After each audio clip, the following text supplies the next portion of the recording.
Hello, everybody, and welcome back to the ESL Big East Spring Season. Today, we have two more games on the list. We have, first up, we have Butler versus DePaul. This is game 2 between these two teams, as they played last week. It was a win for DePaul, so Butler will be looking to get the win. And then right after this game, we will have Butler taking on Marquette. So we have a nice double header coming right up. I am joined once again by my good friend J. Roundy Jacob. The one and only, of course. The one and only. And I am, of course, Henry. I go by Sir Aaron. So we are just about to get into draft. But, Jacob, we saw these two teams play last weekend, and obviously it was a pretty handy win for DePaul, as they basically snowballed the top lane of the Aurelia, and they kind of beat the bot lane as well, to where they could just basically take control of the entire game. So, what are some things that you kind of want to see out from Butler to see them, possibly either stay more even in the game or potentially win in the end? Probably just some better play, to be honest. They kind of just got outplayed in their game against DePaul. They, just need, paying more attention to ganks. Reaper got 2 early ganks, which really helped DePaul snowball, so if Butler can avoid stuff like that, then they should be in a much better position. Yeah, definitely. So we have the same team, at least players and positions for Butler. We have Hoffner, who will be filling in the jungle, as we do not have our junglers available, and we have Ishy Squishy as the support. For the bans, so far we have the top lane focus right now for DePaul, as they have banned away Ornn and Renekton, which are two of basically the 3 champions I believe we've seen Visnoka play for the entirety of the Big East. The other one would be Set, so I wouldn't be surprised if we saw a Set ban right now. And then Butler has banned away the Kaisa from King Amazing, as well as the Graves, which I believe Reaper might have played Graves last week, so they probably just wanna ban that away out of the for the respect that he can, pilot that so well. So I'm going to assume we're gonna see a Set out of. Oh no, we're actually gonna see a Cassiopeia because Mac is in the mid lane. So I'm assuming if Butler doesn't ban away this Set, they might pick it, potentially. But there's a Thresh ban from our Zayers. I think he might have played Thresh as well. I don't remember how well he played it, but that will be taken away from him. So first pick on the board, we could assume to see, probably one of the solo laners. I would assume probably won't see a jungler, unless DePaul wants to get a little crazy. They did swap their bot lane and their top lane last weekend when King Amazing played Aurelia top, and then we had the Vayne bot in Toxic, who has changed his name to King Caliber. But he picks the Set, like I predicted. Wow, how cool. Yeah, so that's gonna be a Set for King Caliber in that top lane, and Butler will probably want to get a response pick, which would be the Maokai, which I don't remember if Visnoka played one match or it was a different team, but I think this is one of the first times we'll see the Maokai, which is, he's a pretty decent top laner right now. Yeah, he's just a good tank right now. Nice front line when you can't get someone like Ornn. Yeah, definitely he has a nice teamfight ult that can root up the entire team. And we will see the Varus picked up for Davy Jones. He has played that in, I think, of the 3 games he's played so far in the Big East, he's played Varus twice. So obviously he is probably one of his most comfortable champions. So we will see it again on him. DePaul will respond with the Ashe and the Braum. So their bot lane is set. So we will most likely see a support pick here, and it's going to be the Taric again. So we will see Ishy on the Taric once again. How do you think he played that Taric earlier today against Georgetown? I think it was pretty good, if I remember correctly. I mean, just general Taric play. You kind of just press E and then smack him with your hammer a bunch of times. But Yeah. And press R, for team fights. Not too much crazy stuff.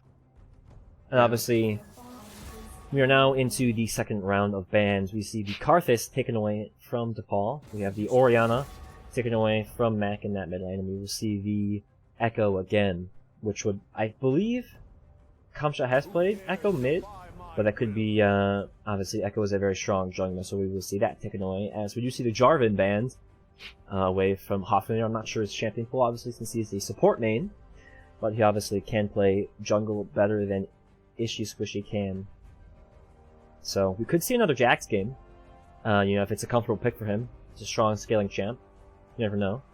We will find out what Butler picks. It's the Trundle. Trundle wouldn't be too bad of a response, especially against the set, to take away a lot of his stats with his R. We do see the Azir hover, which obviously Azir is a very strong mid laner. If he can, scale up and definitely take away the game. Potential for a Corki Azir game. We know we all missed the good Corki Azir era from last year LCS and LEC, so it's potential. But DePaul needs a jungler. So who will Reaper be playing? Kindred would be interesting. Okay. And that's who we will see, Kindred. So this is interesting. We did see the Azir the Corki flash, but it will be Xerath. I don't think I've ever actually. I'm thinking of Mousehole. I don't think I've seen Mac play Xerath. I don't know how was that Azir Xerath matchup, Jacob? Well, assuming they're both played really well, I'm pretty sure Xerath is supposed to win. He's just like too long range and just pokes out his ear. But I mean, if the Azir player is much better than the Xerath, it can potentially win. I'd say it's mostly a skill matchup with a favor towards Xerath as the skill increases with both players. So yeah. Yeah, it'll definitely be interesting to see, as well as with this Kindred jungle. Kindred obviously it can be a very strong jungler if you get enough marks on either camps or on other champions. So I'm not sure if we've seen Reaper play Kindred. I think we actually might have seen Reaper play Kindred against one of the lower tier teams when he took over the game. So it'll be super interesting to see how Butler will use their laners against that Kindred, see if they can shut him down before he scales up and basically just takes over. But we will be back shortly as we will wait for the game to get started. So stick around and we will see you all very soon. Alright everybody, welcome back to the matchup between DePaul and Butler. We are just getting into the rift right now. As like we said, DePaul is on the blue side and Butler will be on the red side. You see a little focus on the top half of the map right now is almost all five members right now of Butler right now are in that top jungle, looking for any potential invade possibility. But with putting that ward into that pixel bush top river, they're looking to just set up in a 5-point from here.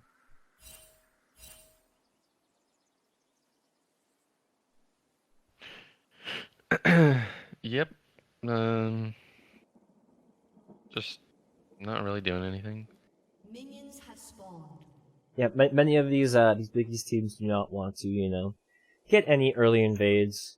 They usually just want to watch out for any of them. We haven't seen any, crazy early game plays as of yet. Season's still not over though, so there is a potential. But Butler will be starting top on the red buff, as DePaul will be starting opposite as well. So there's a chance for some counter jungling, some vertical jungling, but that is all to be seen. I think it is important to note though that this Taric bot lane is not picked for strength or potential of matchup because of the swap with Hoffman in the jungle and Ishii in the bot lane, since the starting jungle and mid lane for the Butler team was not able to be here. That Taric is definitely just a comfort pick for Ishii in the bot lane, so I think he just probably feels the most comfortable on that one, so that's the one he's going to pick. I wouldn't be surprised if we do see Ishii in future games for the Big East, if we don't have our starting 5, that will start to be banned away. But Hoffner does get the steal on the blue buff. He will have to flash out, as he will be chased down by 3 members of DePaul. So, good early start for him, sending away that blue buff, but we'll have to see how he fares against the strength of a main role jungler in Reaper. Yeah, this Kindred is got some pretty strong presence, so it's probably not going to be the easiest game for Hoffnader. Yeah, but he's definitely on the right start, slinging away that blue buff. Yeah. He did indeed win this Might fight, so... Yes. We do see the level 3 advantage there for King Caliber, as he does get it before Hoffnader. I apologize, Vixnoko. Does get him a little bit low, but definitely what we want to see is we want to see Vixnoko play safe. A lot of times, it's very important, even in some of your solo queue games. You have to recognize, and right now we see why we want to play safe. He just immediately walks up and gets bursted down by Set, who trades his flash for Vixnoko's. And we see Mac getting taken pretty low in the mid lane as well. So, like I was saying, sometimes it's very important for you to know what your role is in the game further than the actual lane that you're playing in. If that means, if you know that the potential to carry on your team is not in your lane, sometimes you just need to swallow your ego and allow yourself to be carried for that early game. Sometimes you might want to try to get something done, try to get some advantages where there might not be any possible to be made, like how we saw Vixnoko on his Maokai basically just fall to that the power of the Set. So we saw what happened last week when he basically constantly died to the Irelia, and then the Irelia was basically able to win the game for DePaul from there. So we are hoping that this game will be different, so we can see Vixnoko up there able to simply, fine, he got the first death, that's okay. Let's not see him die again, though. Yeah. He really just needs to sit back, get some farm. He doesn't really need to do anything. He's playing a tank. He's just gotta chill until he can get out of this laning phase. Yeah, I think the #1 goal for a tank is just to not die in the lane phase. And, dying once, sure, fine, no problem. Let's just make sure he doesn't die again before this game starts to get out of hand for Butler.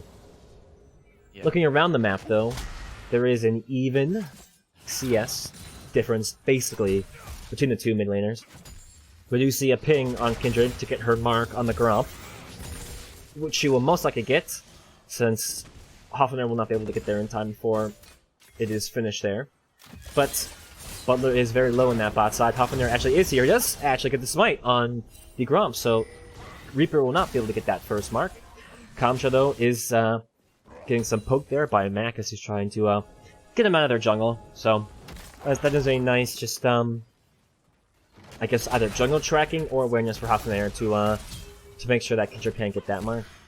But top side, it does show up on the mini map. So. Ooh, Vixnoko does get the nice dodge of the Haymaker from King Caliber, but he is now level 6, and Vixnoko is very, very low on health, so he'll want to make sure that he stays safe before he gets ulted under tower and dies. And it might happen right now. As I said, it might be a little bit of a... Oh, Hoffnader, though, he is here! He's able to get away. King Caliber, though, is kind of low. Hoffnader taking some damage as well. Hoffnader actually will get the chomp onto King Caliber, so that is a great, nice bait and switch there from Butler. Yeah, Vixnoko taking advantage of his jungler's positioning, knowing that he can go for a poor trade where Hoffnader can just come and clean up the fight. Yeah, and I'll be honest, I thought Vixnoko was dead there, 100%. So, for him to be able to, get the untargetable, get away because of the untargetableness of his ability, and, dodge the auto attacks and the Haymaker of King Caliber in the top lane, just enough to let Hoffnader come, Very well done for them, great communication, so this is definitely a better start than there was last weekend, so all good things so far. Yeah, and Hofnader deciding to go for the early Tiamat, so he will be farming quite a bit faster than you might normally see a Trundle, so maybe going for a more carry-oriented role. Yeah, and this might be a little bit indicative of what we saw from him last game, since obviously he is not a on-roll jungler.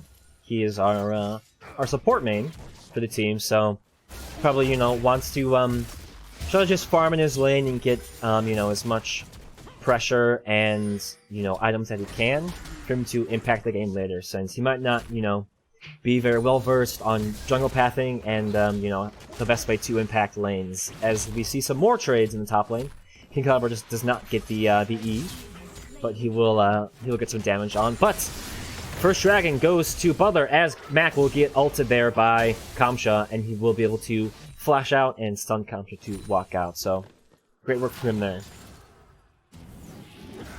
Yeah, that was looking a bit sketchy from Mac, but he does get out with the flash. So, no problems for Butler.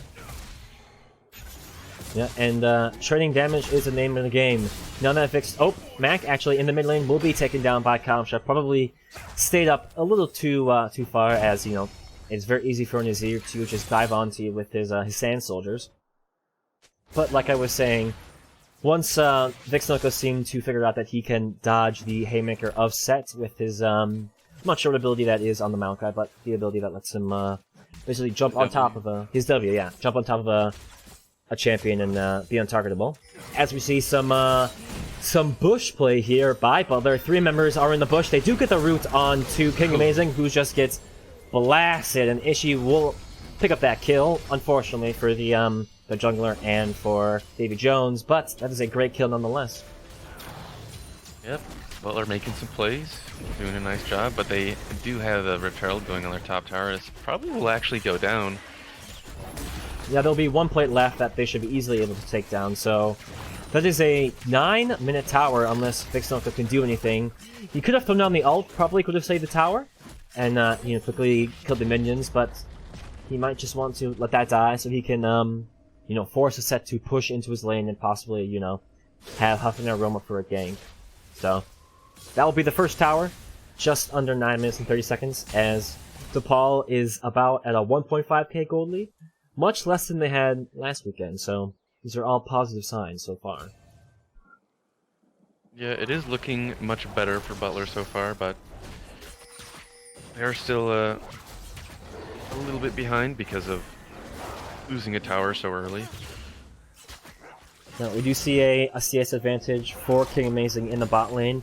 About 30 CS up on Davy Jones. He does have an assist, though, which will definitely help him a little bit to even out that gold differential.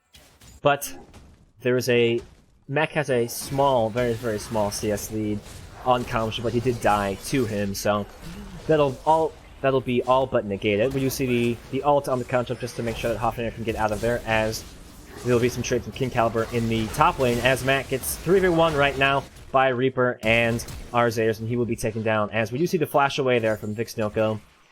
King Caliber flashed as well, but Vixnoka will be able to get away with a sliver of health. Yeah, some interesting plays from Butler. They're just getting up a little bit farther than they really are able to at this point. They, Xerath getting caught out by the Azir ult, and then Maokai losing his flash in the set. This is not the most ideal way that Butler could be playing this right now, but it definitely is not the worst, as we do not have a 4-0 or 5-0 rally in the top lane, kind of just taking over. So definitely all we want to do is make sure that Mac in the mid lane just plays a little bit safer. He doesn't have to do too much. A Pokezir can be very, very annoying to deal with as long as he can do that damage. So he wants to make sure that he doesn't let that Azir just constantly keep harassing him. He just wants to play a little safer so he can be more impactful in the later stages of the game. Yeah, for sure. The one bright side for Butler, though, is Hoffnader's doing a nice job keeping ahead of Reaper and not allowing this Kindred to get out of control. He's done a nice job preventing some marks, so... Yep, he has a nice 20, just about 20 CS advantage over Reaper. As Reaper will be in the bottom river, as Butler is too far back under the tower for a potential for a dive, but we will see a Mountain Dragon up in about 20 seconds, so DePaul is definitely positioning around the bot lane for that reason, as we do see actually all 5 members of Butler are now in the bottom river, as they are looking to potentially take down Reaper. We do see the pillar come out, but it will not get on the right side of Reaper, as we do see the Xerath ultimate come out. We do see an ultimate from the Maokai as well. You see the double root, King Amazing will throw down the arrow as we get on top of the force there from Braum, as there will be a member taken down very, very soon. Kamcha will be taking down Hoffener, as we do see the TP there from King Caliber.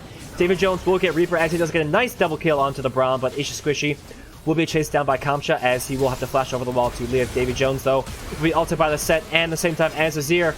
Mac is able to take down Kamcha before he gets dropped by King Amazing. King Caliber will try to take down Ishi Squishy, but the Showstopper will not take him down, or the Haymaker is what it is. So that is a 3 for 2, I believe, in favor of DePaul. About to be 4 for 2 because Ishi Squishy does not have anywhere to go and he's dead. Yep.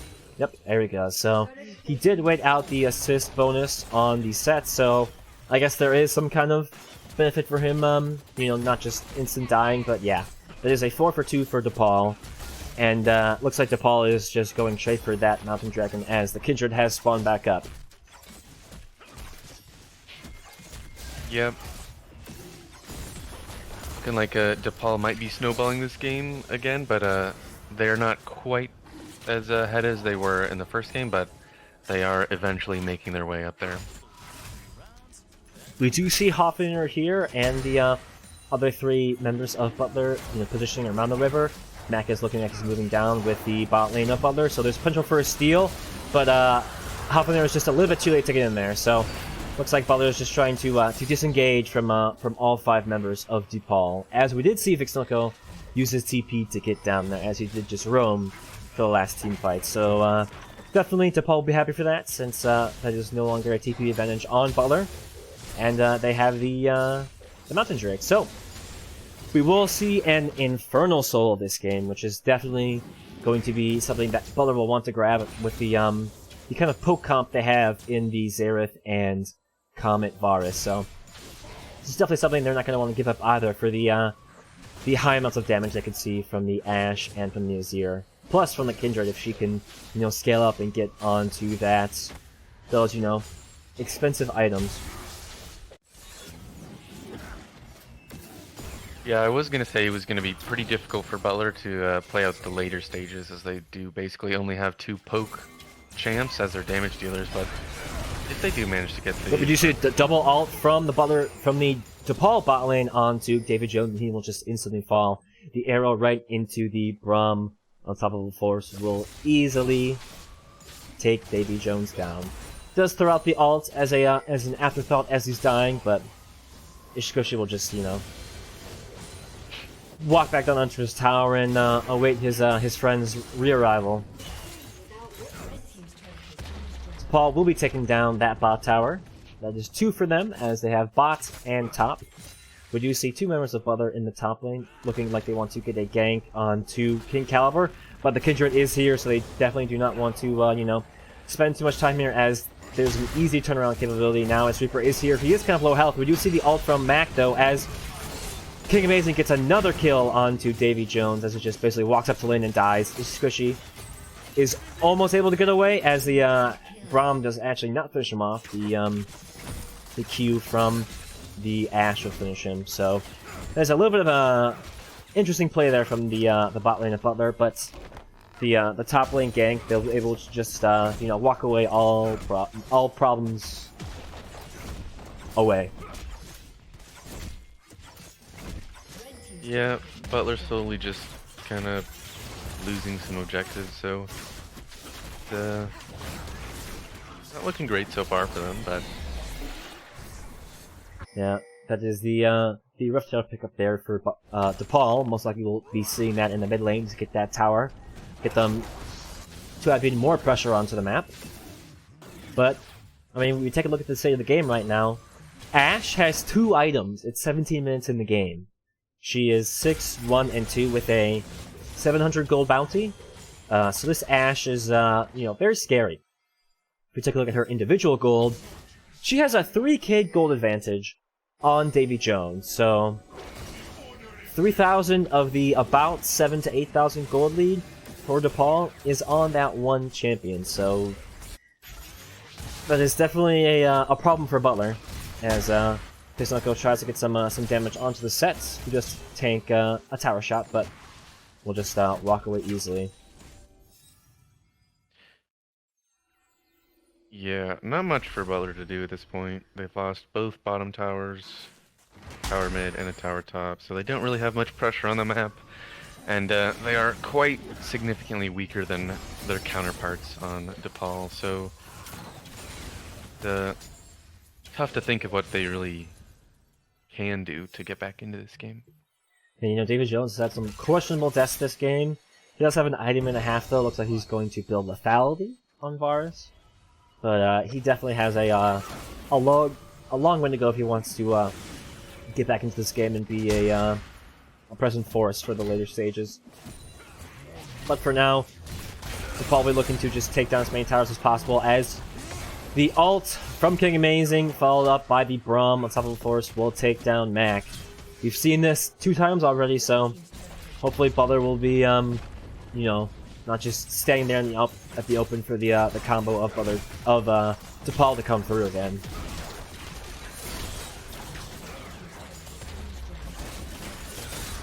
Two mid towers fall for Butler, as DePaul now has almost all tier 2 towers, as the set's working on the last one. And Butler just keeps falling into the hole. They are almost at a 10k deficit to DePaul, and we haven't even hit 20 minutes yet, which is obviously almost insurmountable. And DePaul is looking to take their second dragon of the game, get some more damage onto their comp, as that will fall to them. So this game, most likely, what we'll see is we'll see probably a potentially a 30-minute soul into you could probably see a 24-minute Baron from DePaul, and then just snowball the game from there. So it is looking like a almost didn't look like a repeat of last week, but Butler let off the gas in the the lair stages of the early game. So unfortunate to see here today. Yeah, a rough game for Butler, but a great game for DePaul. Yeah, DePaul is showing us why they are one of the top teams, if not the top team in the Big East with their play, as Mac falls to another arrow from King Amazing. As we do see the team fight, the ult from Tarek does actually land in time, as Varus is trying to back off and use the ult there from Set, being able to take down 2. He gets Itchy Squishy, and Davy Jones is now Vixnilko is running for his life in the bot lane from that Kindred. So there's a, easy just 3 kills there for DePaul. Yep. You kind of got to wonder why Butler's walking up so far. They're missing both mid towers, and they're far enough in the lane to get hit by a Braum ult, so it's a bit interesting. Yeah, we see the Rift Tail being summoned here, as they will be taking down the Ren inhibitor, potentially even looking to, get a inhibitor, the Nexus turret. I apologize, as Kamcha actually will be taken down from the Luden's proc from the Zereth ult. He cannot hit Reaper though, so I guess that's a a nice shutdown for Mac. But yeah, he stepped up like 3 or 4 times now and just has lost his life to it. Maybe not respecting the power of DePaul right now and the weakness of his champ. So it is it's kind of a almost unlosable game here for DePaul, as Butler's looking to get some pressure into the top river and maybe bait a Baron play. I mean, they could go for it. I don't really think it's going to work. I think DePaul's just way too strong, and they're just going to walk in, and Butler's just going to die, but I guess we're about to find out. Yeah, we do see some ults coming out from both sides, as Vixnilko is trying to dive into the backline. He does get ulted by Set, who gets some great damage onto the Butler members. That is a double kill there for the Set, as we do see a double kill there from Reaper onto Hoffener and onto Mac. And we will see the TP in from Concha to finish off the member. That is an ace for DePaul. We do see the instant FF from Butler as they kind of just threw the game right there with the set basically winning the team fight for them. So that was a yeah. Yeah, that was a tough look. Tough looks, for sure. Yeah, I'm not sure if Butler was just like, this one's over, let's just go next, or they, they thought they had a chance, but, they tried to, bait that Baron play, and then they immediately turned onto DePaul, who immediately blew them up. Yeah, that was a tough one right there for Butler. Yeah, to say the least, for sure. And DePaul, obviously, very happy with a quick, what was that, 22-minute game. So DePaul, walk in there, take charge, and, yeah, that is not what you want to see from Butler in the rematch against, what could be the best team this season again. But yeah, do you have any closing thoughts for us? I mean, that was sort of just DePaul asserting their dominance. They kind of they had a off early game for like the first maybe 5 minutes or something, but after that it was just back to their previous match against Butler, and it was just dominance, really. Yeah, Butler was looking like they could, potentially, stay even for, the mid to late. But yeah, DePaul basically just said, no thank you, we'll win this game. And once the ace cut came through, we saw the instant FF there from Butler. So that is a unfortunate way to watch this game play out. So that is it for us for the Butler versus DePaul, as they will improve their record to 8-2. Butler will fall to 4-5. But we are not done. Butler will be taking on Marquette momentarily, as we will just be waiting for that game to start. So if you are interested in watching Butler against Marquette, stick around and we will be back shortly for that game.